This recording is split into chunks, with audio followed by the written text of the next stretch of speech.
Welcome back ناظرین، ایک ایسے ایشو پر بات کریں گے جو کہ انتہائی مہلک بھی ہے وہ مرض اور بڑھتا بھی جا رہا ہے۔ پنجاب میں اگر بات کی جائے 334 افراد جو ہیں اس ٹائم ان میں ایڈز کی تشخیص ہوئی ہے۔ 12 سال سے کم عمر 331 بچے اس میں شامل ہیں۔ اسلام آباد کی بات کی جائے تو 618 کیسز 2025 سے لے کے 26 کے دوران رپورٹ ہوئے ہیں۔ یہ اچانک ایڈز کی جو مرض ہے اس میں اضافہ کیوں ہوتا جا رہا ہے؟ کیا وجوہات ہیں؟ اس کی روک تھام کیسے کی جا سکتی ہے؟ حکومت ہنگامی بنیادوں پر کیا کر سکتی ہے؟ یہ بہت ہی امپورٹنٹ ایشو ہے جس پر بات کرنے کے لیے ڈاکٹر کیسر سجاد ہمارے ساتھ موجود ہیں۔ سینئر ڈاکٹر ہیں، کافی کام کر چکے ہیں ایڈز پر۔ بہت شکریہ ڈاکٹر صاحب۔ کیا وجوہات دیکھتے ہیں آپ؟ یہ اچانک اتنا ایڈز کے کیسز میں اضافہ کیوں ہو رہا ہے؟ بسم اللہ الرحمن الرحیم۔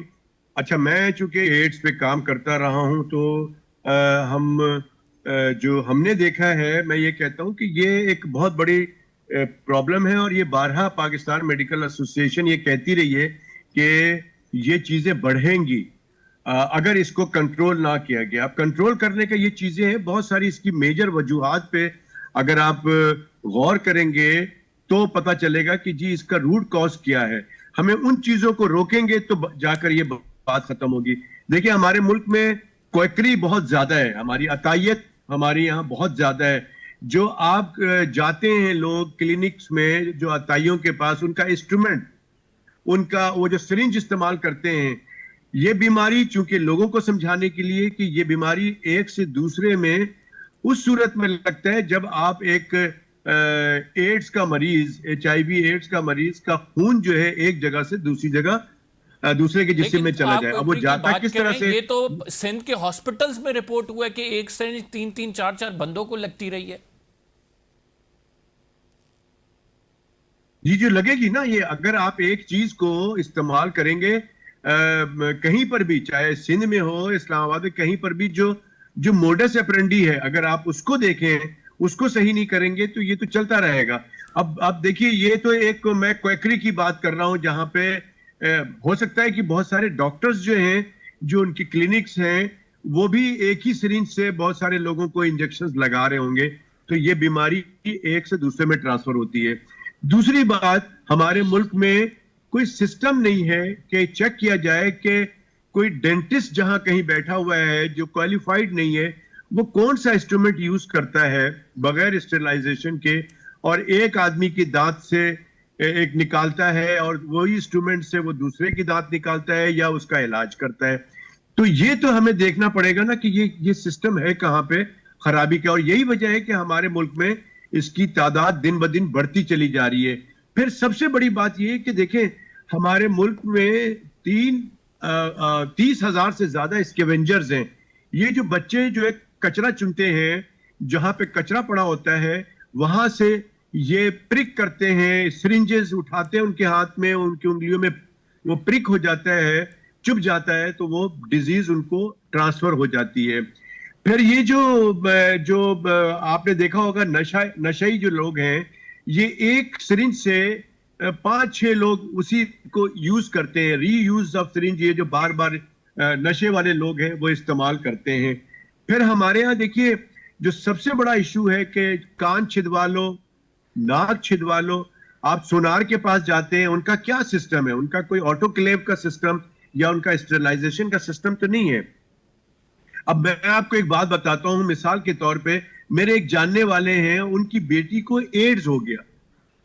اب وہ سارے لوگ پریشان ہوئے کہ اس کو ایڈز کیوں ہوا، کیونکہ ہمارے ذہن میں ایک بات آتی ہے کہ ایڈز ہے یا ہیپیٹائٹس اے ہے اور ہیپیٹائٹس بی یا سی ہے، تو یہ یقیناً کوئی لڑکی میں برائی ہے یا لڑکے میں برائی ہے، تو یہ چیز لوگ جو ہے ایک ہی طرف جاتے ہیں، جبکہ ایسا نہیں ہے۔ اب وہ جو لڑکی جس کی میں بات کر رہا ہوں، اس لڑکی نے کہیں پہ کان چھدوایا ہوگا، ناک چھدوایا ہوگا، اور اب اس کو ٹرانسفر ہو گیا ایڈز۔ جب اس کے ٹیسٹ ہوا تو پتا چلا کسی وجہ سے ٹیسٹ ہوا تو ایکسیڈنٹلی یہ پتا لگا کہ جی اس کو تو ایڈز ہے۔ تو یہ چیزیں جو ہے یہ ہمیں روکنی پڑے گی، یا اس کو ریگولرائز کیا جائے گا۔ ڈاکٹر صاحب، یہ تو آپ بات اویئرنیس کے تھرو اس پر روکا جا سکتا ہے، حکومت بھی اس پر کام کر سکتی ہے، لیکن حکومت کا اپنا حال یہ جب ہو کہ سرکاری ہسپتال سے ایسے